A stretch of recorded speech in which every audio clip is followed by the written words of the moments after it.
This podcast is brought to you by United Way of Cast Clay. United Way of Cast Clay strives to create a vibrant, welcoming community where everyone can thrive. Get involved at unitedwaycastclay.org. On this episode, we're covering the disappearance of Joshua Guimond. He was a Minnesota college student who went missing in 2002.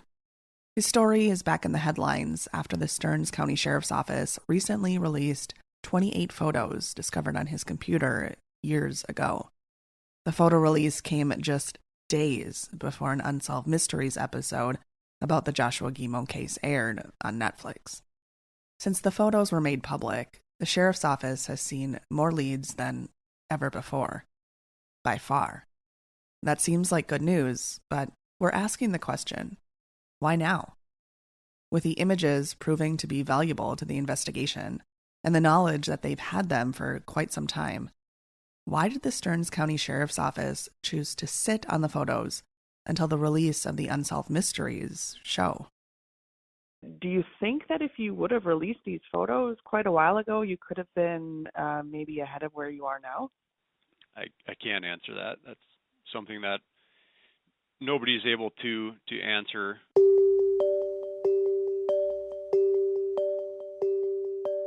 This is The Vault, a Forum Communications podcast covering true crime and general intrigue in the upper Midwest. I'm your host, Trisha Turinskis. Let's start with the disappearance of Josh and what happened. Josh went missing the evening of November 9th, 2002, from St. John's University in Collegeville. That's located essentially in the middle of Minnesota. On that night, he went to an on-campus gathering, a small party, at a neighboring dorm hall. In the midst of the card game, Josh slipped out. His friends assumed he went to the bathroom or maybe back to his dorm hall. But he never returned to the party, and he hasn't been seen since. He left, seemingly without a trace. His vehicle remained parked on campus. His keys were found in the apartment, along with his glasses, contact lenses, and wallet. His credit cards and identification were also left behind. Josh was an exceptional student. He had aspirations of law school and a life in politics. He was a responsible guy, driven. He didn't behave irrationally. Yes, Josh was drinking alcohol when he disappeared, but those who were with him that evening claim he didn't seem intoxicated. In the days following his disappearance, the Stearns County Sheriff's Office, which at the time was led by Sheriff Jim Kostreba, focused entirely on a theory that Josh fell into one of the campus lakes while making the 3-minute walk back to his residence. It seemed entirely possible at the time. He would have crossed a land bridge along Stump Lake on the way back to his dorm. But the tunnel vision of the sheriff's office, under the direction of Kostreba, was incredibly damaging to the investigation. From the start, they didn't suspect foul play, so they didn't investigate. Here's Josh's dad, Brian Guimond, from an interview I had with him within the last year. Here's the people that you thought were supposed to help you, and they're doing nothing. You learn real fast that they weren't going to do anything because day one, when I talked to Kostreba, I said, what if you're wrong? You better start doing something else. He's in the lake, end of story. Well, right then you knew you were getting nowhere talking to him. It took years before the sheriff's office would even admit that Josh likely wasn't in the water. In 2003, a year later, Josh's dad brought in the Trident Foundation. It's considered the country's premier water-based crimes investigative organization. They did a full investigation into the 3 campus lakes.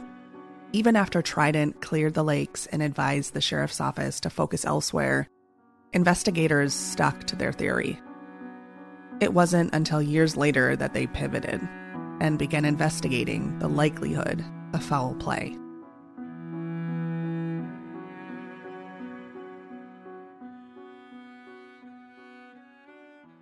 To put it bluntly, Brian is angry. He has been for 20 years. who can blame him? His son went missing, and he's never really felt that the Stearns County Sheriff's Office has been on his side, on his son's side. My reporting on this story began last year, in December. That's when I first started talking to Brian. Since then, I've talked to him off and on. Over the course of the last year, he filed a lawsuit seeking the investigative file into Joshua's disappearance. He thought, if they haven't done anything in 20 years, maybe it's time to give someone else a shot. He lost that case. That's the last thing Stearns County wants, is for someone else to look at what they did and didn't do. So, it's amazing that law enforcement can get away with this kind of shit this day and age. Brian was interviewed for the Unsolved Mysteries episode, but he's not happy with the way it turned out. Actually, I think irate might be a better word for how he felt. He considered it a public relations stunt, intended to make the sheriff's office look like they had been working on his son's case all along. As for the release of the photos, Brian said he saw them a long time ago, so he knows the sheriff's office has been sitting on them. That's proof enough for him that the release of the photos wasn't done simply to solve his son's case. It was to do something that made it look like the case hadn't gone cold.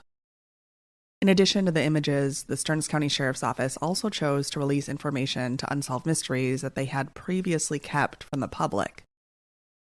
They stated they discovered that Josh had been active on Yahoo Personals. He had posed as a woman when conversing with men.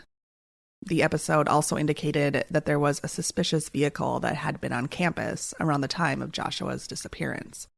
Despite covering this story and interviewing investigators with the sheriff's office, this was all news to me, and I wondered why. For my original coverage on Joshua's case, I spoke with the lead investigator, Andrew Struffert. This was within the time frame the sheriff's office was actively working with Unsolved Mysteries, although that was kept under wraps. Now, law enforcement has the right to withhold information from a reporter and the public, especially regarding aspects of the case they feel need to be protected, to protect the integrity of the case. But as Struffert was answering my questions regarding Josh's computer and the investigation in general, he chose not to disclose that information. I tried to get in contact with Struffert for this story, but he didn't return my voicemails or emails. His colleague, Zach Sorensen, did, though. And he told me the release of the photos was done in coordination with Unsolved Mysteries. He justified it by saying it was a strategic investigative decision to wait for the release of the Netflix series. So it's a strategic investigative decision to release these at this time, to see if we could get those people identified, as we haven't been able to identify them just through closed-circuit law enforcement work. Okay, and obviously the photo release coincided, just less than a week before the release of the Unsolved Mysteries story. So was that an orchestrated move there?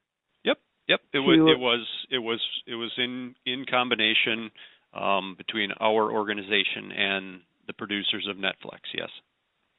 As I mentioned earlier, the release of the photos led to leads for this case. They likely knew that would be the case. So why did they wait for years? Why did they wait for Unsolved Mysteries? The Stearns County Sheriff's Office previously came under fire in 2016 when once interim Stearns County Sheriff Don Gudmundson publicly stated the 27-year investigation into the disappearance of Jacob Wetterling was, quote, off the rails. The Wetterling case came to a close with a confession from Daniel Heinrich. To put it simply, Don Gudmundson thought the case should have been solved a long time ago. They let their guy go. The case drew national attention and, along with it, critical eyes on the Stearns County Sheriff's Office. Brian and his former lawyer used the Wetterling failure to highlight the sheriff's office incompetence. He figured if they messed up that badly for 27 years in the Wetterling case, why should he believe his son's case is any different?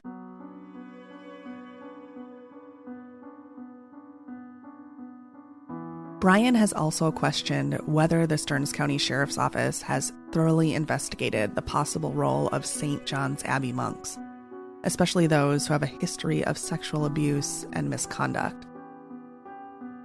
Brian is quick to point out that his son's dorm was supervised by Tom Andert, a priest who faced multiple allegations of sexual misconduct dating back 3 decades. 18 St. John's Abbey priests face credible allegations of sexual abuse. The list, compiled through the Minnesota Transparency Initiative, did not include Tom Andert, though, despite the allegations.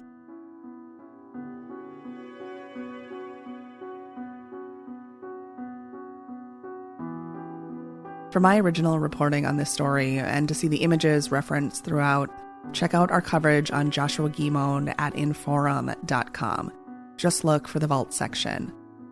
If you have any information to share, please send me an email, because we're not done with this story yet.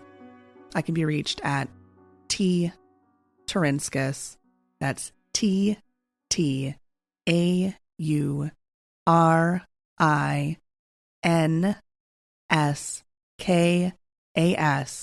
at forum.com.